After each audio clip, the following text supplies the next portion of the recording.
अस्सलाम वालेकुम। बजट 2020 की एक सबसे बड़ी और तारीख़ी अहमियत यह है कि इस बजट में पहली बार पाकिस्तान की तारीख़ में कोई नया टैक्स नहीं लगाया गया। इसके बावजूद इस बजट के आने के फ़ौरन बाद बिज़नेसेस और एक्सपोर्टर्स अपनी पुरानी रवेश के मुताबिक डू मोर की सदाएँ बुलंद कर रहे हैं और उसमें इजाफ़ा होता दिख रहा है। मगर इसके साथ ही जब आप माहिरीन से और इन्हीं बिज़नेस लीडर्स से प्राइवेटली बात करें तो उनका रद्द-ए-अमल इस बजट के हवाले से या तो थोड़ा सा पॉजिटिव है या न्यूट्रल है। मनफी रद्द-ए-अमल बिल्कुल इस लिहाज से नज़र नहीं आता क्योंकि वो कहते हैं कि इस बजट के ज़रिए पाकिस्तान के कलीदी सेक्टर्स जो हैं इकॉनमी के, उनको कोई नुकसान नहीं होगा। मिसाल के तौर पे बैंकिंग सेक्टर जो पाकिस्तान का बहुत रोबस्ट सेक्टर है, उसको क़तई तौर पे कोई नुकसान नहीं होगा।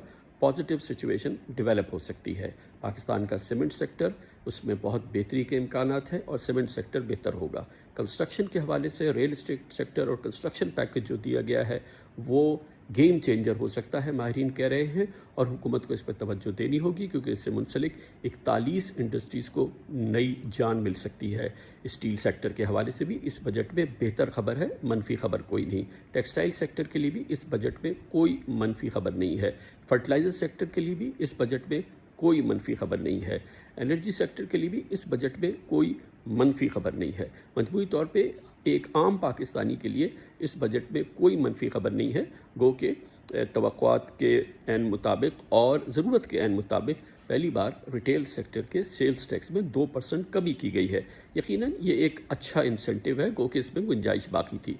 इस सब के बावजूद तकलीफ़ की और गिले की बात करना ये शायद हमारा एक रवैया बन चुका है, लेकिन बहरहाल इस बजट के अंदर यकीनी तौर पे एक अच्छी पॉजिटिव सूरत हाल है। ये न भूलें कि हम कोरोना की तबाही से दो चार हैं और इस माहौल में इससे बेहतर बजट नहीं मिल सकता था। ये एक आम रद्द-ए-अमल है।